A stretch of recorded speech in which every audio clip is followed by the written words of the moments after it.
नमस्कार साथियों, आप सभी का हमारे YouTube चैनल विद्यालय एजुकेशन में स्वागत है। साथियों, आज 2 अक्टूबर है और 2 अक्टूबर को आपको गांधी जयंती की बहुत-बहुत शुभकामनाएं। 2 अक्टूबर 2024 और गांधी जी जयंती की सभी को बहुत-बहुत शुभकामनाएं। आज हम पढ़ने वाले हैं बीपीएससी तैयारी 4.0 का जो एग्जाम होने वाला है। इसके लिए बीपीएससी घटना चक्र के पीवाईक्यू जितने भी प्रीवियस ईयर क्वेश्चंस हैं, ये हम आज की क्लास में कंप्लीट करने वाले हैं। और ये भारत का भूगोल, इसके पहले हमने विश्व के भूगोल के जितने भी प्रश्न बीपीएससी घटना चक्र में पूछे गए थे वो सभी करवा चुके हैं और आज से हम भारत का भूगोल शुरू कर रहे हैं। तो अगर आप अभी तक आपने क्लास नहीं देखी तो जरूर देखिएगा। और चलिए शुरू करते हैं आज के इस क्लास को। आज क्लास का पहला क्वेश्चन है, भारत विस्तृत है। यहाँ पे भारत के अक्षांशों की बात की गई है कि भारत के अक्षांश से लेकर के कितने अक्षांश तक विस्तृत है। ठीक है, भारत आपका उत्तरी अक्षांश में है। ठीक है, तो जहाँ पे उत्तर और उत्तर लिखा होगा वही आपका सही होगा। तो यहाँ पे पहले आप याद रखिए, भारत का जो विस्तार है 8 डिग्री 4 मिनट से लेकर के 37 डिग्री 6 मिनट तक है। लेकिन यहाँ पे कोई भी 8 डिग्री 4 मिनट है नहीं, 8 डिग्री 6 मिनट है, इसलिए ये गलत हो जाएगा। 37 डिग्री 6 मिनट है और 8 डिग्री 4 मिनट है, तो 37 डिग्री 17 मिनट होगा नहीं, 8 डिग्री 4 मिनट तो यहाँ पे सही है। ठीक है, लेकिन ये दक्षिण के बीच है तो ये आपका यहाँ पे गलत हो जाएगा। यहाँ पे भी दक्षिण था इसलिए ये भी गलत हो जाएगा। 37 डिग्री 6 मिनट 37 डिग्री 6 मिनट होना चाहिए, तो 37 डिग्री 17 मिनट है उत्तरी अक्षांश में, ये गलत है। और ये 8 डिग्री 4 मिनट है, इसलिए ये भी गलत है। उपयुक्त में से कोई नहीं, डी ऑप्शन इसका राइट हो जाएगा। ठीक है, भारत की मुख्य भूमि का विस्तार उत्तर पूर्वी गोलार्ध में 8 डिग्री 4 मिनट उत्तर से 37 डिग्री 6 मिनट उत्तरी अक्षांशों में। और देशांतर की बात करेंगे तो 68.7 डिग्री पूर्व से लेकर के 97 डिग्री 25 मिनट पूर्वी देशांतरों के मध्य स्थित है। ठीक है, और कर्क रेखा भारत के लगभग बीचों बीच से होकर गुजरती है। अगला प्रश्न है question number 2। Question number 2, Bharat का क्षेत्रफल संसार के क्षेत्रफल का 2.4% है, परंतु इसकी जो मानव जाति की जनसंख्या है ये बताना है। तो संपूर्ण मानव जाति का 16% जनसंख्या है। याद रखिएगा, यह संपूर्ण मानव जाति का 16 नहीं 17% जनसंख्या है। बी ऑप्शन करेक्ट हो जाएगा। 17% जनसंख्या है और 2.4% क्षेत्रफल है। ठीक है, बी ऑप्शन करेक्ट हो जाएगा। भारत का क्षेत्रफल 32,87,263 वर्ग किलोमीटर है, जो संसार के समस्त क्षेत्रफल के स्थलीय भाग का लगभग 2.4% है। और जबकि भारत में संपूर्ण विश्व की लगभग 16.51% जनसंख्या निवास करती है। और 1990 तक की जनसंख्या के आधार पर यह आंकड़ा है और निकटतम सही उत्तर बी होगा। ठीक है, वर्तमान संदर्भ में लगभग 17.5% है। ठीक है, इसका बी ऑप्शन करेक्ट है। अगला प्रश्न है क्वेश्चन नंबर 3। क्वेश्चन नंबर 3 है, भारतीय प्रमाणिक समय आईएसटी इंडियन स्टैंडर्ड टाइम एवं ग्रीनविच माध्य समय जीएमटी में अंतर पाया जाता है। तो इसमें दोनों में आपस में 5.5 घंटे का अंतर पाया जाता है। बी ऑप्शन करेक्ट हो जाएगा। भारतीय मानक समय इंडियन स्टैंडर्ड टाइम आईएसटी और 82 डिग्री 23 मिनट पूर्वी देशांतर से लिया जा रहा है। और यह देशांतर रेखा प्रयागराज मिर्जापुर से होकर गुजरती है। कहीं कहीं पे यह प्रयागराज नैनी भी लिखा रहेगा। ठीक है, भारतीय मानक समय आईएसटी ग्रीनविच माध्य समय जीएमटी से 5 घंटा 30 मिनट यानी कि 5.5 घंटे आगे है। अगला प्रश्न है क्वेश्चन नंबर 4। हुंड्रू प्रपात निर्मित है। तो हुंड्रू प्रपात की बात करेंगे तो यह आपका स्वर्ण रेखा, ये स्वर्ण रेखा नदी पर स्थित है। ये कहाँ है? झारखंड में। सी ऑप्शन करेक्ट हो जाएगा। यही हुंड्रू जलप्रपात झारखंड में स्थित है, स्वर्ण रेखा नदी पर। और यह हुंड्रू प्रपात रांची से 45 किलोमीटर की दूरी पर स्वर्ण रेखा नदी पर स्थित है। इसकी ऊंचाई 320 फीट या 98 मीटर बोल सकते हैं। अगला प्रश्न है क्वेश्चन नंबर 5। भारत की सर्वोच्च चोटी कौन सी है? तो भारत की बोल रहा है, भारत की सर्वोच्च चोटी हो जाएगी आपकी गॉडविन ऑस्टिन। ठीक है, गॉडविन ऑस्टिन भारत की सर्वोच्च ऊंची चोटी मानी जाती है। सी ऑप्शन करेक्ट रहेगा। इसी को K2 के नाम से भी जाना जाता है। गॉडविन ऑस्टिन को ही K2 का नाम दिया गया है। ठीक है, सी ऑप्शन करेक्ट हो जाएगा। ये आपका 42वीं बीपीएससी प्री 1997 और 44वीं बीपीएससी प्री 2000 में पूछा गया था। हिमालय पर्वत श्रेणी के पर्वतों की जो ऊंचाइयां एवं संबंधित देश भी दिए हुए हैं, देख सकते हैं। माउंट एवरेस्ट 8,848.86 मीटर नेपाल में स्थित है। Godwin Austen K2 8,611 kilometre 8,611 metre Bharat में। कंचनजंगा 8,598 मीटर भारत में है। मकालू 8,463 मीटर नेपाल में है। अगला है क्वेश्चन नंबर 6। हिमालय में हिम रेखा निम्न में से किसके बीच होती है? हिमालय में हिम रेखा की बात करेंगे तो यह 4300 से 6000 मीटर पूर्व में है। ये ऑप्शन करेक्ट रहेगा। अगला प्रश्न है क्वेश्चन नंबर 7। क्वेश्चन नंबर 7 है, हिमालय का पर्वत पदीय प्रदेश कौन सा है? हिमालय का पर्वत पदीय प्रदेश है आपका शिवालिक, बी ऑप्शन करेक्ट हो जाएगा शिवालिक। हिमालय का पर्वत पदीय प्रदेश शिवालिक श्रेणी के दक्षिणी भाग पर स्थित है और यह हिमालय की सबसे दक्षिण श्रेणियां हैं। शिवालिक के उत्तरी ढालों तथा लघु हिमालय के दक्षिणी ढालों के मध्य अनेक चौरस तल वाली संरचनात्मक घाटियां भी स्थित हैं। अगला प्रश्न क्वेश्चन नंबर 8, शिवालिक श्रेणी का निर्माण हुआ था। तो शिवालिक श्रेणी की बात करेंगे, शिवालिक श्रेणी का जो निर्माण है यह होता है सेनोजोइक काल में होता है। इसका राइट आंसर हो जाएगा डी ऑप्शन, डी ऑप्शन इसका करेक्ट हो जाएगा सेनोजोइक काल।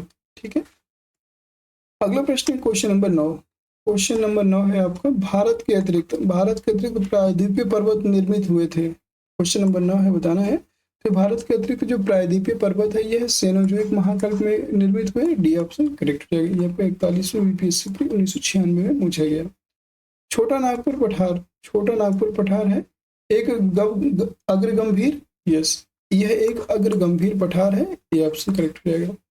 छोटा नागपुर पठार में विभिन्न ऊंचाइयों के पठारों का क्रम मिलता है। मध्य पश्चिमी भाग पर पाट भूमि स्थित है जिसकी अधिकतम ऊंचाई 1100 मीटर मिलती है और इस पठार की प्रत्येक दिशा में सोपान मिलते हैं। पठार में ढाल तीव्र स्कार्पों के रूप में पाया जाता है और यह एक अग्रगंभीर पठार है। छोटा नागपुर का पठार कहाँ स्थित है? झारखंड में। तो ये भी याद रखिएगा, अगर कभी पूछ ले कि छोटा नागपुर का पठार किस स्टेट में है तो यह नागपुर स्टेट में है, याद रखेंगे। सॉरी, झारखंड में है, ध्यान दीजिएगा। अगला है क्वेश्चन नंबर 11। क्वेश्चन नंबर 11 थोड़ा सा बड़ा है, ध्यान से देखिएगा। भारत में भू आकारों की रचना के संबंध में निम्न कथनों पर मनन कीजिए। भू आकार जो होते हैं, भू आकारों की संरचना पे बताना है। संरचनात्मक दृष्टि से मेघालय पठार दक्कन पठार का ही विस्तारित भाग है। क्या ये सही है? यस, ये एकदम सही है। फिर कश्मीर घाटी की रचना एक सम अवनति से हुई है, ये भी सही है। गंगा मैदान की रचना एक अग्रगर्त से हुई है, ये कथन भी सही है। फिर हिमालय की उत्पत्ति भारतीय प्लेट, यूरोपियन प्लेट तथा चीनी प्लेट के त्रिकोणीय अभिसरण के फलस्वरूप हुआ है, तो ये गलत हो जाएगा आपका। हिमालय की जो उत्पत्ति है यह महासागरीय और मतलब यहाँ पे चीनी प्लेट से कोई रोल नहीं है। 1, 2, 3 इसमें सही है, तो चौथा ऑप्शन इसमें गलत हो जाएगा। 1, 2 और 3 ये सही है। आप देख सकते हैं मेघालय पठार प्रायद्वीपीय पठार का बहिर्साई आउटर लाइन है और एक समतल भूमि है जो भ्रंशन के कारण भारतीय प्रायद्वीप से मालदा गैप द्वारा अलग हो गया। यह आपका एक कथन सही है। कश्मीर घाटी की रचना हिमालय के समविनति से हुई है और स्वेस के अनुसार गंगा के विशाल मैदान की भी उत्पत्ति जो है, गंगा के विशाल मैदान की उत्पत्ति तब हुई जब प्रायद्वीपीय के दृढ़ भूखंड ने हिमालय के दक्षिण की ओर प्रसार को रोका और तो हिमालय के उच्च वलयों के समक्ष एक अग्रगर्त 4D पैदा हो गया और यह अग्रगर्त एक विशाल भूसन्निधि की भांति था। हिमालय से निकलने वाली नदियों द्वारा निरंतर लाए गए जो निक्षेप होते हैं, हिमालय की उसकी नदियां क्या लेकर के आती हैं? बहुत सारा निक्षेप, बहुत सारा मलबा लेकर के आती हैं। तो लाए जा रहे अवसादों से यह अग्रगर्त धीरे धीरे भरता रहा और बाद में इसी में विशाल मैदानों का निर्माण हो गया। 3 भी सही है। हिमालय की उत्पत्ति भारतीय प्लेट और यूरेशियन प्लेट की टक्कर से हुई है और चीनी प्लेट का विवरण प्लेट टेक्टोनिक थ्योरी में कहीं भी नहीं दिया गया, इसलिए ये गलत हो जाएगा। क्वेश्चन नंबर 12, निम्न में से कौन सा पठार मेघालय पठार का अंश नहीं है? तो याद रखिए, गारो खासी जयंतिया छोड़ करके कोई भी नहीं होगा। यहाँ पे भुवन पहाड़ियां नहीं होगा, गारो खासो जयंतिया, ये ऑप्शन यहाँ पे राइट हो जाएगा। ये इसका अंश नहीं है। भुवन पहाड़ियां मीजो हिल्स के भाग हैं, जो मीजो हिल्स होते हैं इनके भाग होते हैं और जो पूर्व उत्तर हिमालय का अंग है, जबकि गारो खासी जयंतिया पहाड़ियां मेघालय पठार के भाग हैं। तो इसका राइट आंसर क्या हो जाएगा? Question number A. अगला प्रश्न है क्वेश्चन नंबर 13। क्वेश्चन नंबर 13 है इल्मेनाइट जो कि भारतीय तटीय रेखा के साथ व्यापक रूप से विस्तृत है और यह किसका खनिज है? इल्मेनाइट की बात करेंगे तो यह टाइटेनियम का खनिज है, बी ऑप्शन करेक्ट हो जाएगा। यहाँ पर 67वीं बीपीएससी के 2022 में पूछा गया था। अगला प्रश्न है क्वेश्चन नंबर 12। क्वेश्चन नंबर 12 है भारत की तटरेखा है, बताना है कितनी लंबी है भारत की तटरेखा? 6200 किलोमीटर लंबी, 6100 किलोमीटर लंबी, 5985 या 71, 6175। अब यहाँ पे एक चीज ध्यान रखना है, भारत के अगर यहाँ पे 2 तरह से क्वेश्चन बन सकता था। अगर भारत की मुख्य भूमि से तट लगे कुल तट की लंबाई पूछता तो यहाँ पे 5422 किलोमीटर, 5422.6 किलोमीटर बोल सकते थे, ठीक है। लेकिन यहाँ पे पूछा है भारत की तट रेखा है, तो कुछ भी हो सकती है, लेकिन याद रखिएगा जो मुख्य भूमि से दूर कुल तट की लंबाई है 2094 है, और भारत की संपूर्ण तट रेखा जो है द्वीपों के साथ 7516 है। तो अगर यहाँ पे 7516.6 किलोमीटर अगर आंसर में होता तो ये वाला आप जरूर लगा दें, लेकिन यहाँ पे कहीं भी नहीं है, इसलिए इसका राइट आंसर हो जाएगा आपका इनमें से कोई नहीं, नन ऑफ दीज। एक ऑप्शन यहाँ पे ऐड कर लीजिए, नन ऑफ दीज, ये ऑप्शन यहाँ पे डाल के नन ऑफ दीज। अगला प्रश्न है क्वेश्चन नंबर 15। महाराष्ट्र में कर्नाटक में पश्चिमी घाट डैश कहलाते हैं। पश्चिमी घाटों को क्या कहा जाता है? सह्याद्री। ये आपको बीपीएससी टीआरई में पूछा गया था, टीआरई 3 में ही पूछा गया था कि महाराष्ट्र में कर्नाटक में जो पश्चिमी घाट है इनको किस नाम से जाना जाता है? सह्याद्री के नाम से। बी ऑप्शन करेक्ट रहेगा। पश्चिमी घाट को महाराष्ट्र, गोवा व कर्नाटक में सह्याद्री के नाम से जाना जाता है, और इनकी औसत ऊंचाई लगभग 1200 मीटर है, और केरल में इसे सह्याद्री पर्वतम के नाम से जाना जाता है। अगला क्वेश्चन है क्वेश्चन नंबर 16। क्वेश्चन नंबर 16 है, वह दर्रा जो सर्वाधिक ऊंचाई में अवस्थित है, इनमें से बताना है कौन सा होगा। ठीक है, इनमें से सबसे अधिक अगर देखा जाए इनमें तो सबसे अधिक है आपका नाथुला। यहाँ पे क्वेश्चन अगर पूछा जाता है कि भारत में का सबसे, तो भारत का सबसे अगर पूछ लेगा तब फिर उपयुक्त में से कोई नहीं, लेकिन इसमें अगर ऑप्शन दिया है ये ऑप्शन, तो फिर इसका राइट आंसर हो जाएगा उपयुक्त में से कोई नहीं, ये ऑप्शन। ठीक है, अगर ये ऑप्शन नहीं दिया रहता तो सी हम लगा सकते थे। मैं आपको इसके बारे में एक बार समझा सकता हूँ। 64th बीपीएससी 2018 में ये प्रश्न पूछा गया।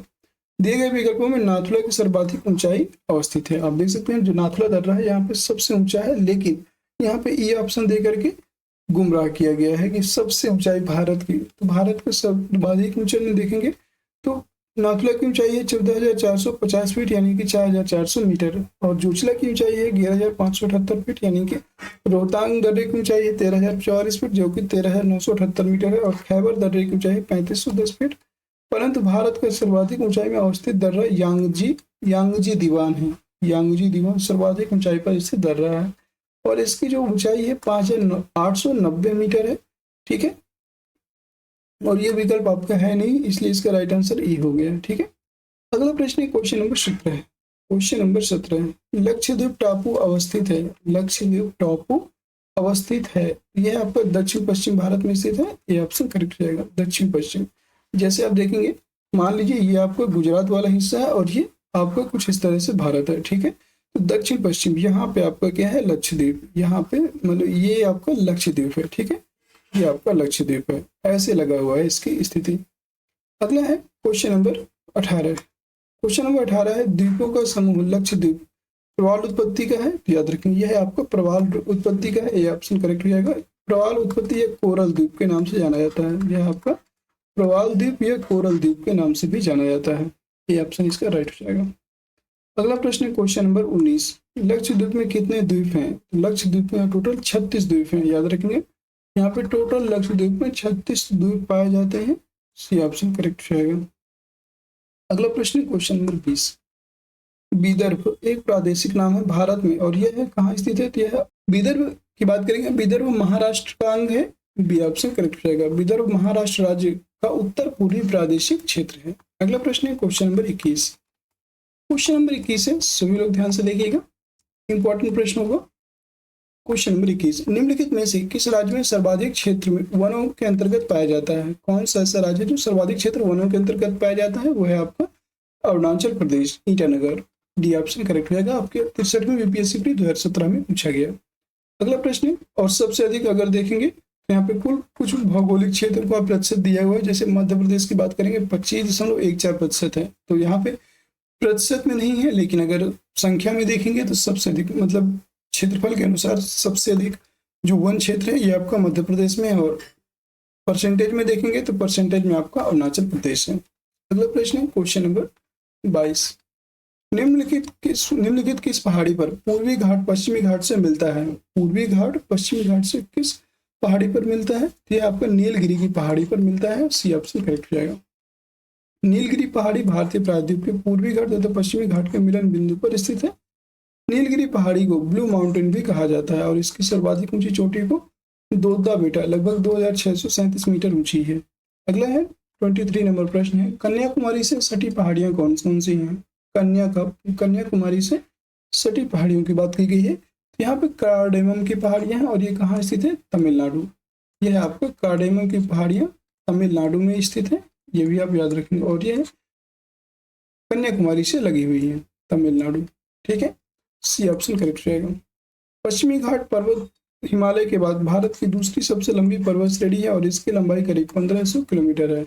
इसे सह्याद्री के नाम से भी जाना जाता है। नीलगिरी पहाड़ी एक स्थलीकृत घाट है जहां पूर्वी घाट एवं पश्चिमी घाट पर्वत मिलते हैं, और नीलगिरी का सर्वोच्च शिखर दोद्दा बेटा है जो दक्षिण भारत का दूसरा सर्वोच्च शिखर है। दक्षिण भारत का सर्वोच्च शिखर अन्नाईमुड़ी या अन्नामलाई पर्वत चोटी है। यह नीलगिरी के दक्षिण में है और अन्नामलाई के दक्षिण में कार्ड एवं इलायची की पहाड़ियां हैं जो कन्याकुमारी के नजदीक स्थित हैं। ठीक है, और साथियों एक बार क्लास को सभी साथी जितने भी जुड़े हुए हैं, जितने भी क्लास को देखे हैं, क्लास को एक बार लाइक कर दीजिए, शेयर कर दीजिए, और चैनल में नए हैं तो चैनल को सब्सक्राइब भी कर लीजिएगा। और सभी लोग हमारे टेलीग्राम चैनल को भी ज्वाइन कर लीजिएगा। टेलीग्राम चैनल में आपको बहुत सारी पीडीएफ्स और जितने भी इस क्लास के पीडीएफ हैं आपको टेलीग्राम चैनल में प्रोवाइड कर दी जाएंगी। क्वेश्चन नंबर 24, 24 नंबर प्रश्न है, क्षेत्रफल के क्रम में भारत के 3 बड़े राज्य कौन से हैं? क्षेत्रफल के क्रम में बताना है। क्षेत्रफल में सबसे बड़ा है आपका राजस्थान, दूसरा है महाराष्ट्र, याद रखेंगे। सबसे पहले है क्षेत्रफल के क्रम में अगर बात करेंगे तो क्षेत्रफल में आपको सबसे पहला है राजस्थान, इसके बाद है आपका मध्य प्रदेश। क्षेत्रफल में आपका राजस्थान, मध्य प्रदेश और महाराष्ट्र आता है। ये ऑप्शन करेक्ट हो जाएगा। ठीक है, आपका 52 बीपीएससी 2008 और 53 और 55 बीपीएससी 2011 में लगातार पूछा गया है। राजस्थान का जो क्षेत्रफल है वर्ग किलोमीटर में, यह है 3,42,239 वर्ग किलोमीटर, और मध्य प्रदेश 3,08,252 वर्ग किलोमीटर, महाराष्ट्र 3,07,713 वर्ग किलोमीटर है।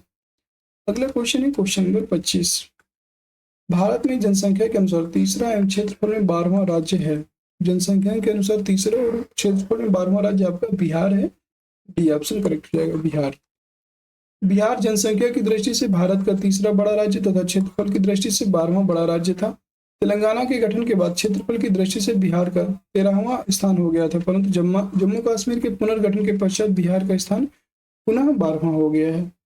अगला प्रश्न है क्वेश्चन नंबर 26, भारत के निम्नलिखित भागों में द्रविडियन प्रजाति मुख्यतः कहाँ संकेंद्रित है? ये बताना है। तो द्रविडियन प्रजाति की बात करेंगे तो यह मुख्यतः दक्षिण भारत में संकेंद्रित है। ये ऑप्शन करेक्ट रहेगा। अब ये 60 और 62 बीपीएससी 2016 में पूछा गया था। क्वेश्चन नंबर 27, क्वेश्चन नंबर 27 है, निम्नलिखित में से किस राज्य में जनजातीय समुदाय की पहचान नहीं की गई है? किस राज्य में जनजातीय समुदाय की पहचान नहीं की गई? तो यह आपका हरियाणा में नहीं की गई है। सी ऑप्शन करेक्ट रहेगा, हरियाणा। महाराष्ट्र, छत्तीसगढ़ और कर्नाटक में जनजातीय समुदाय पाए जाते हैं, लेकिन यहाँ पे हरियाणा में कोई भी जनजातीय समुदाय की पहचान नहीं की गई। सी ऑप्शन राइट रहेगा। और ये आपका बीपीएससी प्री 2015 में पूछा गया था क्वेश्चन। ठीक है, अगला प्रश्न है क्वेश्चन नंबर 28। क्वेश्चन नंबर 28 है, ध्यान से देखिएगा सभी साथी। भील जाति कहाँ पाई जाती है? क्वेश्चन नंबर 28 का आंसर बताएंगे सभी साथी। भील जाति कहाँ पाई जाती है? यह आपकी महाराष्ट्र में पाई जाती है भील जाति। डी ऑप्शन राइट हो जाएगा। और ये आपको 45, 48वें और 52वें बीपीएससी प्री 2008 में पूछा गया। भील जनजाति भारत के गुजरात, मध्य प्रदेश, छत्तीसगढ़, महाराष्ट्र, आंध्र प्रदेश, तेलंगाना से कर्नाटक, त्रिपुरा एवं राजस्थान प्रांतों में अधिवासित है। अगला प्रश्न है क्वेश्चन नंबर 29, 29 नंबर प्रश्न है, निम्नलिखित में से जनजाति और राज्य की कौन सी जोड़ी सही नहीं है? जनजाति और राज्य की कौन सी जोड़ी यहाँ पे सही नहीं है, ये बताना है। भील गुजरात में है, एकदम सही है। गद्दी हिमाचल प्रदेश, एकदम सही।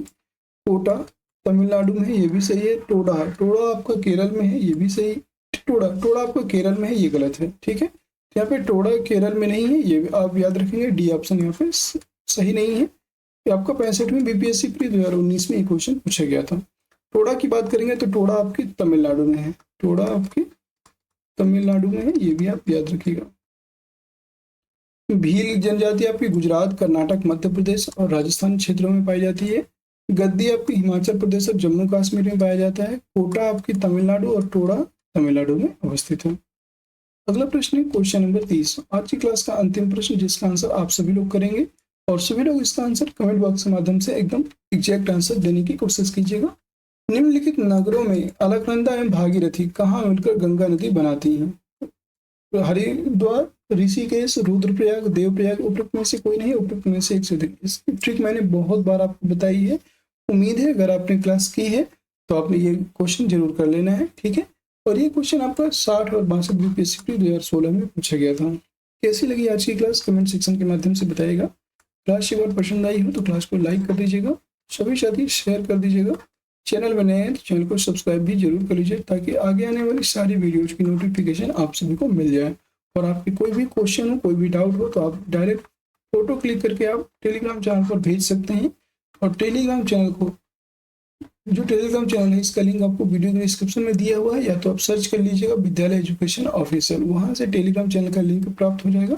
और उसको ज्वाइन करके जितने भी आपके क्वेश्चंस हो उनका फोटो क्लिक करके आप सेंड कर दे सकते हैं और उसका सोल्यूशन आपको मिल जाएगा। कोई भी सुझाव है, कोई भी कमेंट है तो आप मुझसे पूछ सकते हैं वीडियो के में कमेंट करके। फिर मिलते हैं नेक्स्ट क्लास में, तब तक के लिए जय हिंद, जय भारत। आप सभी का दिन शुभ हो।